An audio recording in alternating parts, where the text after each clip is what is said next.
Hello everyone, welcome back to my YouTube channel once again. Recording after a long time was busy in my schedule. चलो शुरू करते हैं आज का video. आज हम एक वीडियो रिकॉर्ड कर रहे हैं all about my CDSL trade. How did I entered? How did I find that? And how I managed the trade. इसके बारे में मैं डिटेल चर्चा करूँगा. सबसे पहले आपके सामने एक स्क्रीन दिख रहा होगा. This is a CDSL chart. This is a day time frame. सबसे पहले हम ये आते हैं कि आपने ये स्टॉक ढूंढा कैसे एंड कौन से टाइम फ्रेम पे आप ट्रेडिंग करते हो. ये मैंने पहले ही बता दिया है कि I trade mostly on day time frame. And you can adjust the multiple time frame on the single time frame by using the EMA bundle. You can use this multiple moving average to know the stock is placed well or not on the higher time frame. तो चलो ठीक है, इसको बंद कर देते हैं. Stock तीन टाइप के सेटअप हम लोग ट्रेड करते हैं, जैसे हमने पहले डिस्कस किया है ये. एंड यहाँ पे आप देखो कि एक लॉन्ग बेस है. हाउ कितना टाइम हुआ है इसको, ये भी आप यहाँ पे देख सकते हो. यहाँ से हम काउंट करते हैं. It's almost 102 days which include 69 bars. मतलब 3 सवा 3 महीने के आसपास का समय ये स्टॉक ने बिताया है यहाँ पे.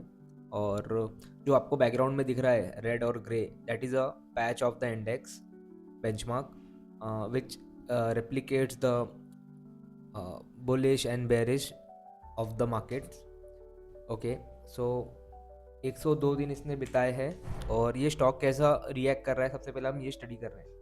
तो जब भी स्टॉक लेट से यहाँ से मूव हुआ था, then it corrected till here.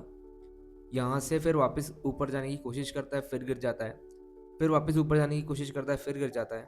वापस ऊपर जाने की कोशिश करता है, फिर गिर जाता है. इफ़ हम यहाँ पे देख रहे हैं ये स्टॉक को, राइट. स्टॉक यहाँ से ऊपर जाने के बाद वापस नीचे गिर रहा है. अगेन ये ऊपर जा रहा है वही लेवल से, वापस नीचे गिर रहा है. बट द पॉइंट इज, जो अब लो लग रहे हैं वो न्यू लो नहीं लग रहे. Low is still within the range. That means the price is getting tight. एक टाइम ऐसा आना चाहिए आगे.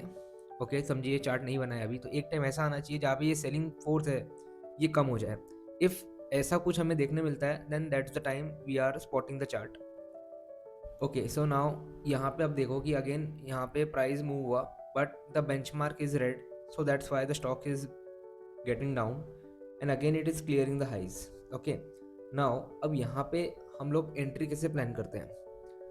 This stock was in my radar from long time, but मुझे कुछ पोटेंशियल सिग्नल्स नहीं मिले. I tried here as well, but the trade got failed. But यहाँ पे आप देखो कि जब मार्केट यहाँ से नीचे गिरा, right, and market went up with the stock also moved up. अब यहाँ पे आप देखिए कि selling force is a bit less. यहाँ पे जाने के बाद स्टॉक रुक रहा है, नीचे गिरने की कोशिश नहीं कर रहा है. मुझे कैसे मालूम पड़ेगा कि नीचे नहीं गिरने वाला है? I don't know that. But मुझे इतना मालूम है कि if I am entering here with proper stop loss, with managing my risk, I can manage this trade. ये बात क्लियर हो जाती है यहाँ पे. Now this was the first attempt, this was the second attempt, and this was the third attempt. With my experience, the third attempts are the best one to trade. Like you can't miss that. इधर ही कहीं मैंने this candle, the selling force started from here, from this level, and it had a gap up here. And यहाँ पे gap up आने के बाद में the price moved up and sustained, closed on a green basis. So I just took a punt here. The reason was very same, that the selling force absorb हो चुका था और यहाँ पे स्टॉक ने अच्छा रिएक्ट किया. Now the next day it went up to 1690 and again fallen back and price halted. If price यहाँ पे रुक रहा है रेजिस्टेंस के पास में, जो हम लोग क्या बोलते हैं उसको, बुक्स में जो पढ़ते हैं कि याद है, द प्राइस जहाँ से रिट्रेस होता है दैट्स कॉल्ड रेजिस्टेंस, एंड जहाँ से रिवर्स होता है उसको सपोर्ट. तो जहाँ से प्राइस अब रुक रहा है, now there is no selling force and the chart is very clear. If one is holding this, the tight one can have a big impact. वही मैंने किया यहाँ पे, एंड रेस्ट इज हिस्ट्री.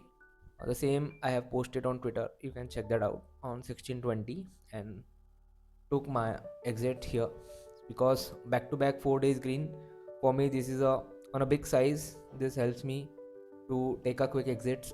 हाँ, हो सकता है कि आपका ट्रेलिंग स्टॉप लॉस अभी बाकी हो, you can keep here, but I मैंने निकाल दिया इसे because I have other opportunities as well.